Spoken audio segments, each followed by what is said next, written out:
सुमित और उसका पूरा परिवार पास के जंगल से लकड़ियां काटकर गांव के बाहर बड़े बड़े फर्नीचर की दुकान में जाकर बेचा करता था।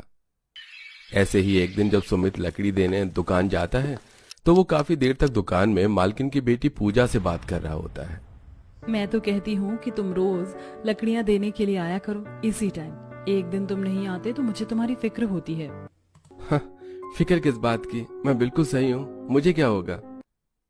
पूजा मैडम किसी भी दूसरे पार्टी के बंदों से प्यार से बात भी नहीं करती और इसकी इतनी फिक्र करती हैं। जरूर दाल में कुछ काला है, मुझे मालिक को बताना होगा। पूजा और सुमित एक दूसरे को पसंद करते थे और इसका शक अशोक को हो जाता है। अब सुमित के वहां से जाते ही अशोक विनोद के घर जाता है। लिविंग हॉल में बैठे विनोद और शोभा को सुमित और पूजा के बीच चल रही बातें बताता है। मालिक, अभी मौका है, पूजा मैडम की मंगनी करवा दीजिए। मैंने उन्हें देखा है, वो उस गरीब लकड़ी बेचने वाले की बहुत फिक्र करती हैं। हो ना हो इन दोनों के बीच में कुछ तो चल रहा है।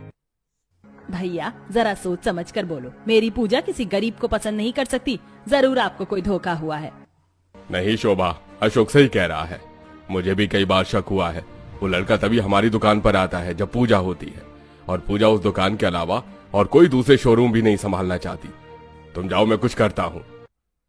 जब विनोद को इस बारे में पता चलता है तो उसको अपनी बेटी पर बहुत गुस्सा आता है।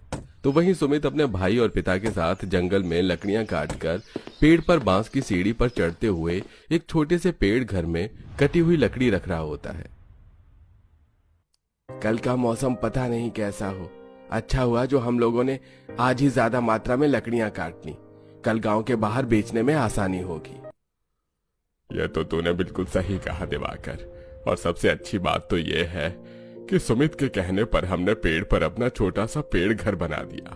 अब बारिश भी होगी तो भी हमारी लकड़ियां गीली नहीं होगी और ना ही हमें कोई नुकसान होगा। पापा, रात हो गई है, बारिश किसी भी वक्त हो जाएगी। अब हमें घर चलना चाहिए। भाभी गर्भवती है, सब घर पर हमारा इंतजार कर रहे होंगे और मुझे आज आप लोगों को कुछ बताना भी है। सुमित की बात सुनकर सब कुल्हाड़ी लिए घर आ जाते हैं और फिर अभी अपने किराए के मकान में चटाई पर बैठकर खाना खाते हैं। और उसी दौरान सुमित सबको पूजा के बारे में बताता है। जब घर वालों को पूजा के बारे में पता चलता है तो वो लोग सुमित को समझाने की कोशिश करते हैं। बेटा, तुझे जिससे शादी करनी है तू कर, पर उस अमीर घर की लड़की को छोड़ दे। वो अमीर घर की लड़की हम गरीबों के घर कैसे रहेगी। हाँ भैया, माँ बिल्कुल सही कह रही है। वो मखमल के बिस्तर पर सोने वाली हम लोगों के साथ जमीन पर कैसे सोएगी। हमारा 2 कमरे के मकान में वो कैसे रहेगी। माँ, पूजा को मेरे बारे में